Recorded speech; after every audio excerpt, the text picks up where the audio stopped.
The scream tore through the diner like a knife. Vincent Shelby's world collapsed in the time it took his son to double over in agony. 1 second, 10-year-old Noah Stark was picking at his chicken soup. The next, he was clutching his side, his face drained of all color, his lips forming words that wouldn't come. "Dad, I can't." Then Noah's eyes rolled back. Time fractured. The diner was warm and buzzing with evening conversation just seconds before it went silent. Every head turned toward the corner booth where Vincent caught his son before he hit the table. "Noah! Noah!" But it was the waitress who moved first. Grace Dutton dropped her coffee pot mid-pour and sprinted across the floor with a speed that defied her 53 years. She didn't ask permission, didn't hesitate. She shoved Vincent aside, her calloused hands already checking Noah's pulse, her eyes scanning his body with the precision of someone who had seen this before. "How long has he been holding his right side?" Her voice cut through Vincent's panic like a command. "I what? I don't. How long?" Grace's eyes locked on his, fierce and urgent. "Days, maybe a week. The doctor said Thursday. Thursday's too late." She was already pulling out her phone. "His appendix is rupturing. Right now. We have minutes, not hours." Vincent's blood turned to ice. "The specialist said it was just a stomach bug. The specialists are wrong." Grace looked down at Noah, whose breathing had become shallow and rapid. "And if we don't move right now, you're going to lose him." Hey there, warriors of hope. Welcome back to Unbroken Truths. Before we dive into this life or death moment, tell me where you're watching from right now. Drop your city or country in the comments. And listen if you haven't hit that subscribe button yet. Do it now, because what you're about to witness is proof that sometimes the people who save us aren't the ones with the degrees on the wall. Now, back to the moment everything changed. Grace was already barking orders. "Someone call 911. Tell them possible appendicitis, pediatric patient, signs of rupture, go!" Another waitress fumbled for the phone while Grace gently pressed on Noah's abdomen. The boy's scream of pain confirmed what she already knew. Vincent watched this stranger, this waitress, take control of his son's life with an authority that made every expensive doctor consultation feel like a waste. His hands shook. His billion-dollar empire meant nothing at this moment. All his power, all his connections, couldn't do what this woman with tired eyes and coffee stains on her apron was doing. "Who are you?" he whispered. Grace didn't look up from Noah. "Someone who's paying attention." The ambulance was 7 minutes away. Noah might not have 7 minutes. And as Grace Dutton pressed her hand against the boy's forehead, whispering words of comfort that somehow cut through his pain, Vincent Shelby realized something that would haunt him for the rest of his life. He'd been so busy trusting experts that he'd stopped trusting what his own eyes were screaming at him. How did a small-town waitress see what million-dollar doctors missed? And what secret was she carrying that made it impossible? Possible? Grace Dutton had never planned to be a hero. At 53, she spent the last 15 years serving coffee and comfort at Joe's Family Diner on the corner of 5th and Main. Her hands were rough from years of carrying trays. Her feet ached by closing time. Her uniform always smelled like bacon grease, no matter how many times she washed it. But her eyes never stopped seeing. She learned that skill the hard way. 20 years ago, she was married to Frank Castle, a paramedic who spent 25 years running toward emergencies while everyone else ran away. Night after night, he'd come home with stories that most people couldn't stomach. But Grace had listened, absorbed, learned. "The thing about emergencies, Gracie," Frank used to say while they sat on their back porch, "is that they announce themselves if you know how to listen. Bodies talk. You just have to pay attention." Frank had died 5 years ago of a heart attack in his sleep, the irony not lost on anyone, but his voice still lived in Grace's head, especially on nights like this when instinct overrode protocol. She raised 3 kids on a waitress's salary after Frank passed, put 2 through college, helped the youngest through rehab twice. She knew struggle, knew fear, knew what it looked like when someone was running out of time. And right now, watching Noah Stark's pale face as the ambulance screamed toward them, she knew they were in a race against death. Vincent Shelby was a different story entirely. At 42, he built Shelby Industries from the ground up commercial real estate that stretched across 3 states, a net worth that Forbes estimated at $2.3 billion, and a reputation for being ruthless in negotiations. He wore suits that cost more than most people's monthly rent, drove cars that turned heads, lived in a mansion that had been featured in Architectural Digest, but none of that meant anything when his son started dying. Noah's mother, Vincent's wife, Catherine, had died 3 years ago of cancer. Swift and merciless. Vincent had thrown money at the best oncologists, the most cutting-edge treatments, experimental therapies that cost 6 figures. Nothing worked. He learned the hard way that some things money couldn't fix. After Catherine's death, Noah became his entire world. Vincent had pulled back from the business, started working from home, made every soccer game and parent-teacher conference. He tried to be both mother and father, and tried to fill the hole Catherine left behind. But he also became paranoid. Every cough, every fever, every complaint sent him spiraling.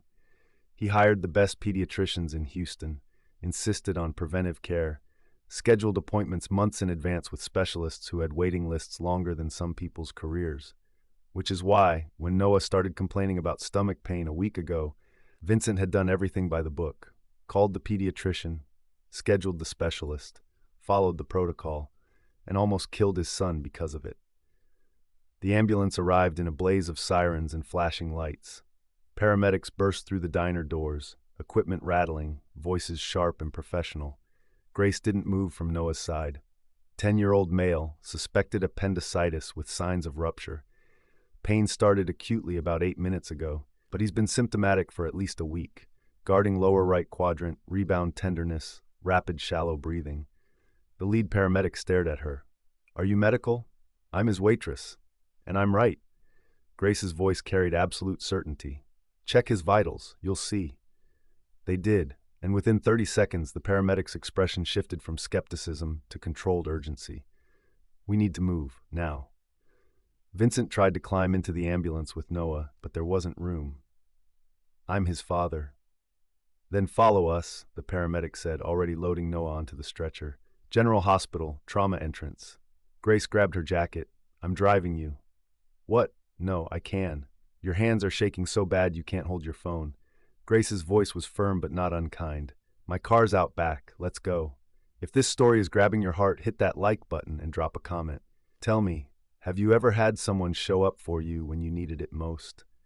During the 15-minute drive to General Hospital, Vincent sat in Grace's passenger seat, a worn Honda with 180,000 miles and an air freshener that had stopped working sometime in 2019.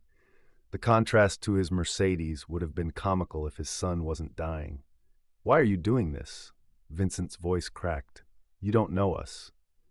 Grace kept her eyes on the road, weaving through traffic with practiced efficiency. "I know a scared father when I see one, and I know what it's like to feel helpless." "You have children?" 3, all grown now. A sad smile touched her lips. "My husband was a paramedic, Frank. He taught me to see what others miss, said it was a gift."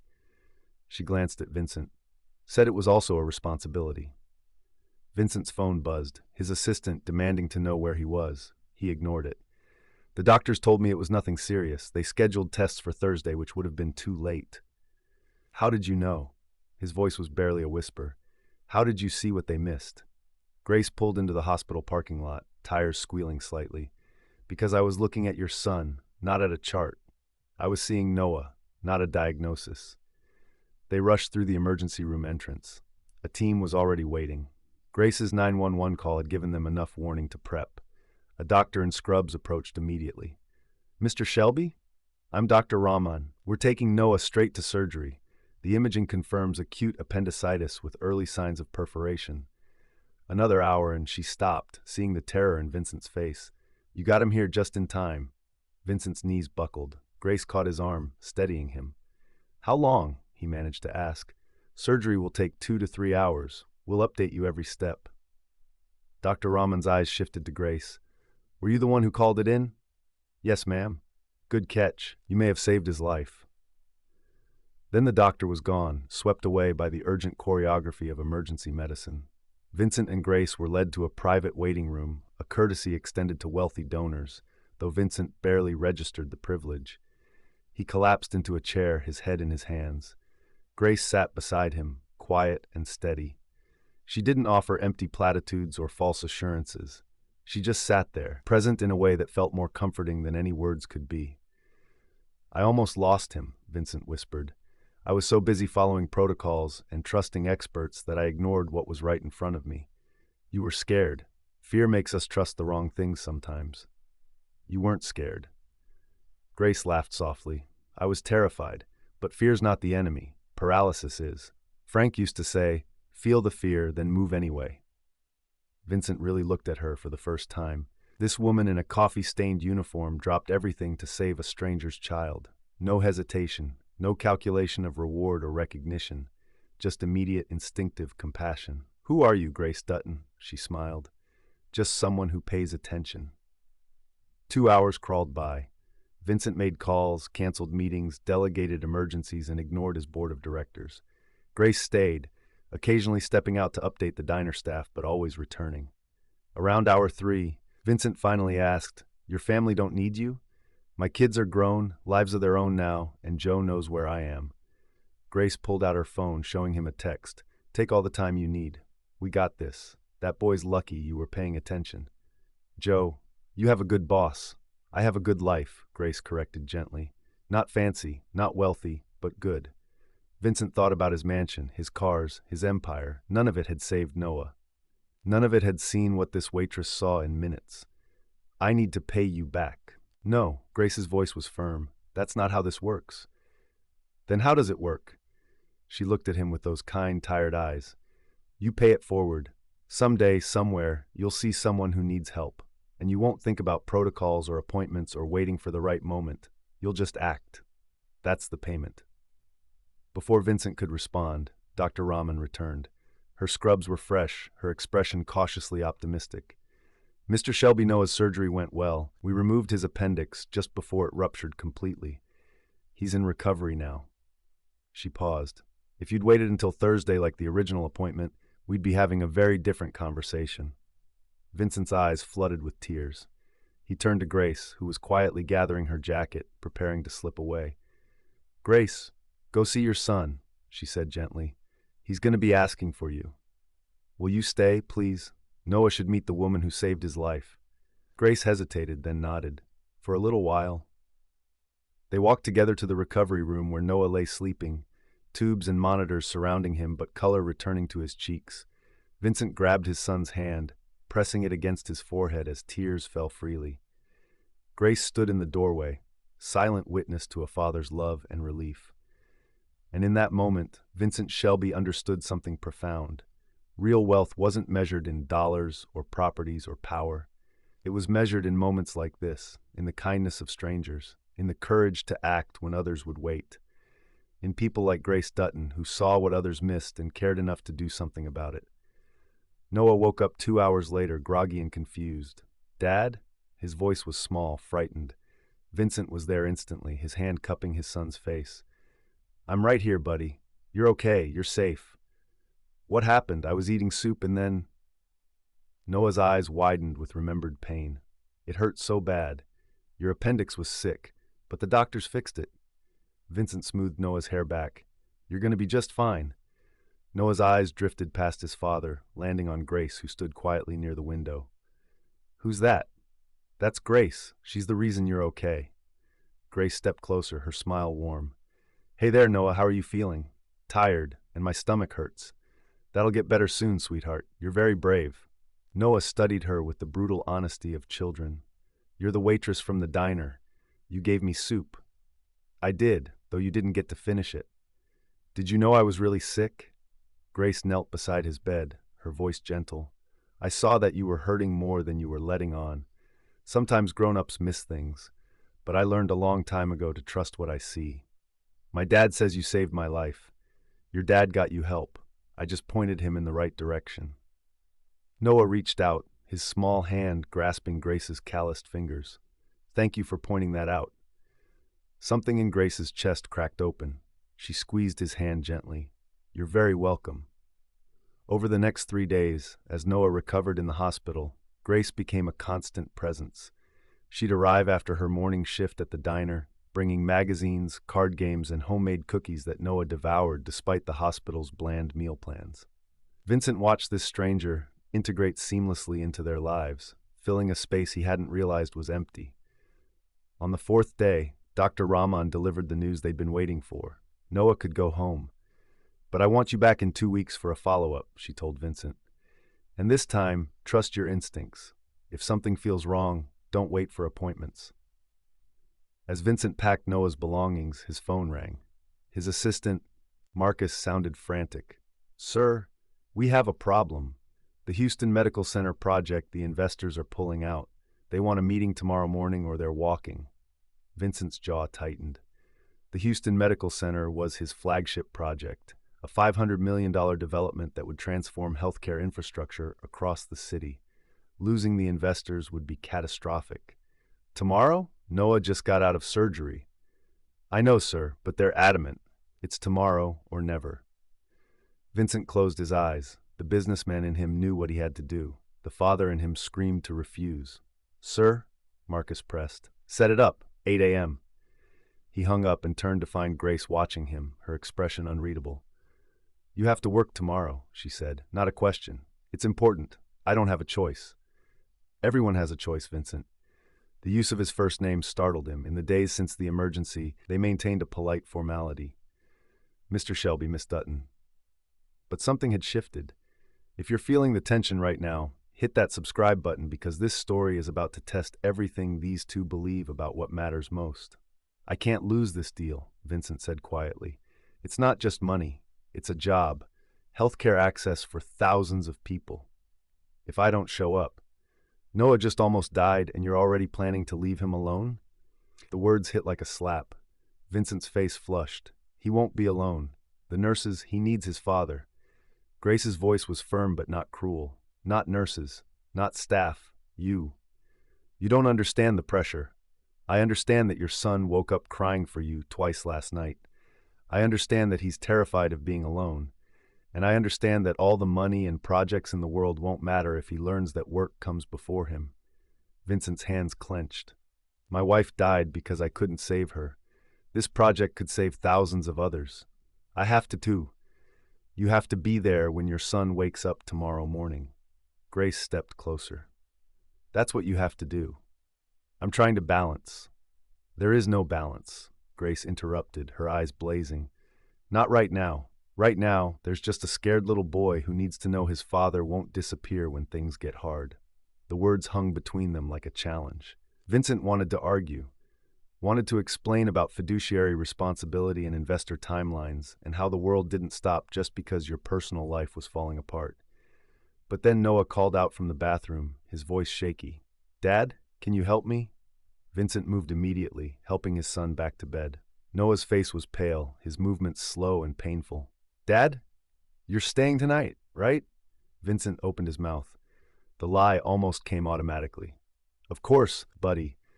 But Grace's eyes were on him, and he couldn't do it. "I have a meeting tomorrow morning," he said carefully, "but I'll be back right after." Noah's face crumpled. "You're leaving?" "Just for a few hours. You promised you'd stay." Tears welled in Noah's eyes. "Mom used to promise too, and then she—" He couldn't finish. Vincent's heart shattered. "Noah, this is different. Mom was sick. I'm just going to a meeting. You're leaving me." The certainty in Noah's voice was devastating, just like everyone leaves. Grace quietly stepped out of the room, giving them privacy. But her words echoed in Vincent's head. There is no balance. Not right now. That night, after Noah finally fell asleep, Vincent found Grace in the hospital cafeteria, nursing a cup of terrible coffee. "Can I sit?" She gestured to the empty chair. For a long moment, neither spoke. Then Vincent said quietly, "You think I'm a terrible father." "I think you're scared," Grace corrected. "I think you're trying to control what you can because you couldn't control losing your wife. And I think you're about to make a mistake that will haunt you. The investors will wait, or they won't. Either way, Noah won't forget whether you were there tomorrow morning." She turned to face him fully. "My husband missed our daughter's 10th birthday because of an emergency call. Swore he'd make it up to her. 3 weeks later, he had a heart attack and died." Her voice was steady but heavy with old pain. "She never got that makeup birthday. You know what she remembers now? That he chose work over her last birthday together. Vincent's throat tightened. I'm sorry. Don't be sorry. Just be there. Grace stood, preparing to leave. I'll check on Noah tomorrow, whether you're there or not. She walked away, leaving Vincent alone with his terrible coffee and even worse choices. He pulled out his phone, stared at Marcus's number. His finger hovered over the call button. In his mind, he heard Catherine's voice, weak and fading in those final days. Promise me you'll choose him, Vince. When it matters, choose Noah. He promised. Of course he promised. But keeping that promise meant risking everything he built, everything he worked for, everything that gave him control in a world that had taken so much from him. His phone buzzed. A text from Marcus. Meeting confirmed. 8 a.m. sharp. Don't be late. Vincent looked up at the hospital room where his son slept, recovering from surgery that should never have been necessary if he just trusted his instincts sooner. He closed his eyes and made his decision. Vincent called Marcus at 6 a.m. Cancel the meeting. Silence. Then, sir, you can't be serious. These investors, will reschedule or they won't. Either way, I'm not leaving my son today. Vincent's voice was steady, final. Send them my apologies and tell them we'll reconvene when I'm available. Vincent, they'll walk. This project will die. Then it dies. He hung up before Marcus could argue further. When Noah woke an hour later, Vincent was there, sitting in the chair beside his bed, holding a bag of McDonald's breakfast that the nurses had definitely not approved. Dad? Noah blinked in confusion. You stayed? I stayed, and I'm staying. Vincent held up the bag. Smuggle your hash browns. Don't tell Dr. Rahman. Noah's face split into a grin that made every lost dollar worth it. You're in so much trouble. Totally worth it. They ate contraband breakfast together while watching cartoons on the small TV. Simple. Perfect. Everything Vincent had been too busy to do for months. Grace arrived around 10 a.m., carrying a deck of cards and a concerned expression. She stopped short when she saw Vincent still there. You stayed, she said, surprise evident in her voice. I stayed. He met her eyes. You were right, about all of it. Something softened in Grace's expression. How did the investors take it? Probably poorly. Haven't checked my phone. He glanced at Noah, who was focused on the TV, figured it could wait. Grace settled into the other chair. That took courage. Or stupidity. Won't know which until the dust settles. Over the next week, as Noah recovered at home, a new routine emerged. Grace would stop by after her morning shift at the diner, bringing fresh-baked goods and keeping Noah entertained while Vincent worked from home. She taught Noah card games her own kids had loved, read him stories, made him laugh when the pain medication made him nauseous. Vincent found himself looking forward to her visits as much as Noah did. There was something grounding about her presence, a steadiness that his chaotic, high-powered world lacked. One afternoon, while Noah napped, Vincent and Grace sat on the back patio of his mansion. Grace's eyes widened as she took in the sprawling grounds. This is something else, she said. It's too much, Vincent admitted. Catherine wanted something cozy. I built a monument. He stared at the empty pool, the unused tennis court. All this space and nowhere Noah wants to play. So change it. Grace's tone was matter-of-fact. Build what he needs, not what looks impressive. Like what? Like a treehouse. A garden he can mess around in. A basketball hoop that's actually at kid height. She smiled. Things that invite him to live, not just exist. Vincent looked at this woman who saw solutions where he saw only problems. You're full of wisdom, aren't you? I'm full of mistakes I've learned from. That's not the same thing. Drop a comment if you've ever had someone show you what you were missing. And smash that subscribe button. This story's about to get even deeper. Their peaceful moment shattered when Vincent's phone rang. Marcus sounding both furious and terrified. The investors didn't just walk, Vincent. They're suing for breach of contract, claiming your absence demonstrated fundamental unreliability. The board is calling an emergency meeting. Vincent's stomach dropped. When? Tonight, 7 p.m. And Vincent, they're talking about a vote of no confidence. You might lose control of your own company. After he hung up, Grace watched him carefully. Bad news? Potentially catastrophic news. He rubbed his face. The meeting I missed, it's become a legal nightmare. My own board might try to remove me. Will you go? I have to. If I lose the company. He stopped, the weight of it crushing. Everything I've built, everything I've worked for. Will Noah be okay without you for a few hours? Vincent looked through the window at his sleeping son. He'll be fine. The nurse is here, and it's just one meeting. Grace stood to leave. Then you should go. Fight for what matters. You think I'm wrong to go? She paused at the door. I think only you can decide what matters most. But whatever you choose it honestly. Don't lie to yourself about why. That evening, Vincent stood in his bedroom, adjusting his tie for the board meeting. Through the door, he could hear Noah stirring, calling out groggily. Dad? Vincent stepped into Noah's room. Hey, buddy, how are you feeling? Okay, where are you going? Noah's eyes went to the suit, the tie. His face fell. You have to work. Just for a few hours, there's a meeting. But you said you'd teach me chess tonight. You promised. Vincent's chest tightened. He had promised. I know, and I'm sorry, but this meeting is really important. More important than me? Noah's voice was small, hurt. Of course not. But sometimes adults have to. Mom used to say that too. Noah turned away. Before she got too sick to keep any promises. The words hit like bullets. Vincent stood frozen, watching his son's small shoulders shake with silent tears. His phone buzzed. Marcus, where are you? The meeting starts in 20 minutes. Vincent looked at the phone at his son, at the choice crystallizing before him with brutal clarity.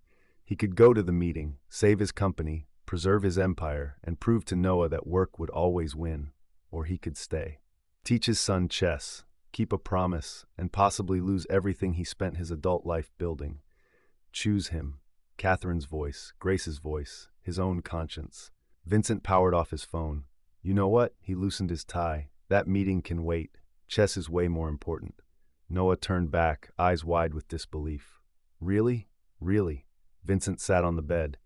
Besides, I make terrible decisions under pressure. Better to have a clear head, right?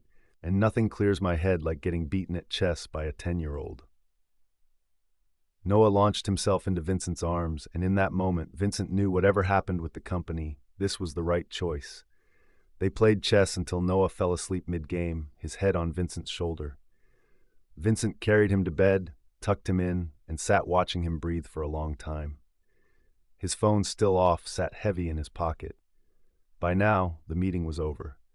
The votes were cast. His fate was decided, but Noah was sleeping peacefully, a smile on his face, secure in the knowledge that his father had chosen him. Tomorrow would bring consequences. Tonight, Vincent had his son, and for the first time in 3 years, that felt like enough. The consequences arrived at 7 a.m. in the form of Marcus standing on Vincent's doorstep, looking like he hadn't slept. They voted you out, Marcus said without preamble. Effective immediately. The board appointed Gerald Hutchins as interim CEO. Vincent had known it was coming. Still, hearing it felt like a punch to the gut. How bad? You retain majority shares, but you're removed from all operational decisions. They're freezing you out completely. Marcus looked genuinely distressed. Vincent, I tried to stall them, but without you there to defend yourself. I was exactly where I needed to be. Marcus blinked. Your son is recovering. The nurses could have... I wasn't there because of the surgery, Vincent interrupted quietly. I was there because I promised to teach him chess, and I'm done breaking promises to my son. That's noble. But Vincent, they're dismantling everything you built. The Houston Medical Center project is being sold off to competitors. Your reputation will survive or it won't. Vincent's voice was calm, certain. I spent 3 years trying to control everything after Catherine died, trying to build something so big that loss couldn't touch me again. But you know what? I almost lost Noah anyway, and no amount of success would have mattered if I had. Marcus stood speechless. This wasn't Vincent Shelby. He knew the ruthless dealmaker who never accepted defeat. So what now? Marcus finally asked. Now I focus on being Noah's father. The business will sort itself out. After Marcus left, Vincent found Grace in the kitchen making breakfast.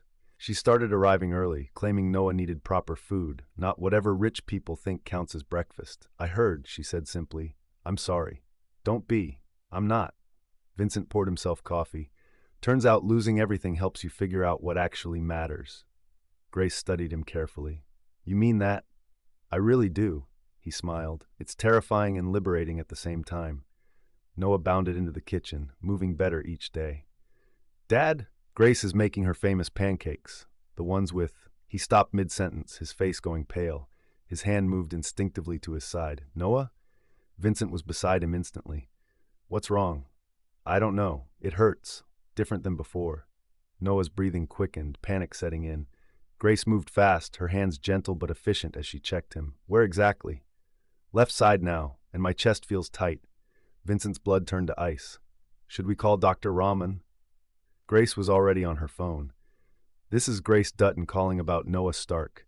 He's 10 days post-appendectomy and presenting with left-sided abdominal pain and chest tightness. She listened, her expression darkening. We'll be there in 15 minutes. The drive to the hospital was silent and terrifying. Noah sat in the back, Grace beside him, her hand on his shoulder. Vincent's knuckles were white on the steering wheel. If your heart is racing right now, drop a hot comment. And if you haven't subscribed, do it, because what happens next will change everything. Dr. Rahman met them in the ER, her face serious. We're running scans now, but I need to ask, has Noah been moving around a lot? Any falls or rough play? No, Vincent said immediately. He's been resting, following all the instructions. Actually, Noah's small voice interrupted. I maybe climbed on the counter yesterday to reach the cookies. Vincent's heart stopped. Noah, why didn't you tell me? Because I knew you'd worry. Tears filled Noah's eyes. Did I break something? Dr. Rahman disappeared with Noah for imaging. Vincent and Grace were left in a waiting room that felt sickeningly familiar. This is my fault, Vincent said, his voice hollow. I should have been watching him more carefully. I was so focused on proving I could be present that I... Stop.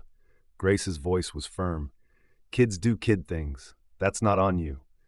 Everything is on me. His mother's gone. I'm all he has, and I keep failing. You're not failing. You're learning. There's a difference. Before Vincent could respond, Dr. Rahman returned.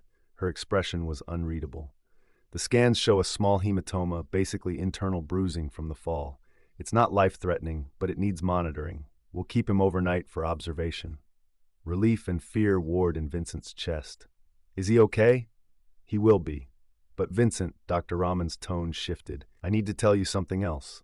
When we ran the scans, we noticed something in Noah's blood work from the original surgery. Something we should have caught earlier. Vincent's world tilted. What? Noah has a clotting disorder. It's mild, manageable, but it means the appendicitis could have been much more dangerous than we realized. If his appendix had fully ruptured... She paused. The internal bleeding would have been severe, possibly fatal. The words hung in the air like a death sentence narrowly avoided. You're saying Grace didn't just save him from appendicitis, Vincent said slowly. She saved him from bleeding to death. Without her quick action, we wouldn't have gotten him into surgery in time to manage the complications. Dr. Rahman looked at Grace with something like awe. How did you know to push so hard? Grace's face had gone pale. I didn't. I saw a child in pain and I acted. You saw what 5 specialists missed, Dr. Rahman corrected, including me. After the doctor left, Vincent turned to Grace. She was shaking, the reality of how close they came finally hitting her. Grace, he could have died. Her voice broke. If I'd second-guessed myself, if I waited even 10 more minutes. But you didn't. Vincent took her hands. You trusted your instincts. You saved my son. Twice now, apparently. Tears spilled down Grace's cheeks. I was just paying attention. No. Vincent's voice was fierce. You were being extraordinary. And I need you to know you didn't just save Noah's life. You saved mine too. Grace looked up at him, confusion in her eyes. Before you walked into that diner, I was going through the motions, Vincent continued. I thought being a good father meant providing, protecting, controlling every variable. You showed me it means being present. Actually seeing who he is, not just what he needs. His voice dropped. You gave me my son back, and I don't know how to thank you for that. You already have, Grace said softly. You chose him, over your company, your reputation, everything. That's all the thanks I need. They sat in silence, hands still clasped, the weight of revelation settling between them. Noah would be fine, the hematoma would heal, the clotting disorder was manageable, but everything had changed. Vincent had lost his company but found his purpose. Grace had saved a life and discovered she mattered more than she'd ever imagined. And somehow, in the midst of crisis and loss, 2 broken people had found something neither expected, a connection that felt like coming home. 3 days after Noah came home, Grace stopped showing up. No call, no text, just gone. Vincent tried her number straight to voicemail. He drove to the diner. Joe said she called in sick, but his eyes wouldn't meet Vincent's. "Where is she, Joe?" "Can't say, son. She asked me not to." Noah noticed immediately. "Where's Grace? She promised to finish our card tournament." Vincent had no answer. That night, a letter arrived. Grace's handwriting. "Vincent, I need to step back. Noah's getting attached, and so am I. But I'm a waitress and you're a billionaire. Our worlds don't mix. He needs stability, not someone who'll eventually disappoint him. Thank you for letting me be part of his recovery. Take care of each other." Grace Vincent read it 3 times, his chest hollow. Noah found him on the patio, letter in hand. "She's not coming back, is she?" "I don't know, buddy. It's because of me. Because I'm too much trouble." "No." Vincent pulled Noah close. "Never think that. Grace cares about you. Sometimes people leave because they care too much and don't know how to handle it." But Noah wouldn't eat dinner and wouldn't play games. Just sat by the window like he was waiting for someone who would never come. And Vincent realized losing Grace hurt almost as much as losing Catherine, maybe more, because this time it was a choice. Vincent found her 2 days later at the diner. She was serving the lunch rush, but her smile looked forced. "Grace, we need to talk. I'm working. Please." His voice cracked. "Noah won't eat, won't sleep. He thinks you left because he's broken." Grace's face crumbled. "That's not I would never. Then why? Why disappear?" She pulled him to a corner booth, away from curious ears. "Because I'm falling in love with both of you, Vincent, and that terrifies me." Tears filled her eyes. "I'm not fancy. I don't belong in your world. Eventually you'll realize that and what? Discard you?" Vincent leaned forward. "Grace, you saved my son's life. Twice. You taught me how to be a father again. You really see us in a way no one else does. You think money makes you worthy? I had billions and almost lost everything that mattered. Your board, your reputation, can go to hell." His voice was fierce. "Noah needs you. I need you. Not as a caregiver, not as a hero, just as Grace, the woman who makes terrible coffee jokes and cheats at cards and shows up when it matters." Grace wiped her tears. "I'm scared." "Me too, but I'm more scared of a life without you in it. If you're crying right now, let me know in the comments. And subscribe because we're almost at the finish line." She looked at him and saw not a billionaire, but a man offering his heart with shaking hands. "Okay," she whispered. "Okay." Grace returned that afternoon with Noah's favorite cookies. He launched himself into her arms, sobbing. "I thought you left forever." "Never again," Grace promised. "I'm here, for real this time." Over the next weeks, a new life took shape. Grace moved into the guest house on Vincent's property, close enough to be family, separate enough to maintain independence. She kept her job at the diner. I'm not losing Joe after 15 years. Vincent started consulting for nonprofits, using his business expertise for healthcare access projects. The board tried to buy him out completely. Vincent refused, maintaining his shares but letting them run operations. "Turns out," he told Grace, "I don't need to control everything, just what matters." Noah thrived. His clotting disorder was managed with medication. He started playing basketball on the kid-height hoop Grace insisted Vincent install. He laughed more, feared less, and slowly, carefully, Vincent and Grace built something neither expected, a family. 6 months after the diner incident, Vincent found Grace in the garden Noah had planted with her help. "Grace Dutton, you saved my son's life. You saved mine too. And I can't imagine facing another day without you." He dropped to one knee. "Will you marry me?" Grace's hands flew to her mouth. "Vincent, I know it's fast. I know we're different. But I also know you're the best thing that ever happened to us." Through tears and laughter, Grace whispered, "Yes," 1 year later. The diner still stood on 5th and Main, but now it had a new annex, the Grace Dutton Community Health Center, funded by Vincent's foundation. Free health screenings, education programs, care for those who couldn't afford specialists. Grace still worked shifts at Joe's twice a week. "Keeps me grounded," she said. Noah, now 12 and healthy, volunteered at the center every Saturday, teaching kids about listening to their bodies, trusting their instincts. Vincent had rebuilt his career, but differently: smaller projects, meaningful work, time for what mattered. One Sunday morning, the 3 of them sat at their favorite booth. Joe brought pancakes without being asked. You know what's crazy? Noah said, drowning his stack in syrup. A year ago, I was dying, and now everything's perfect. Not perfect, Grace corrected gently, but pretty wonderful. Vincent squeezed her hand under the table. Pretty wonderful works. Dear friends of Unbroken Truths, sometimes salvation comes from the most unexpected places. A waitress with calloused hands saw what million-dollar doctors missed. A billionaire learned that real wealth is measured in presence, not profit.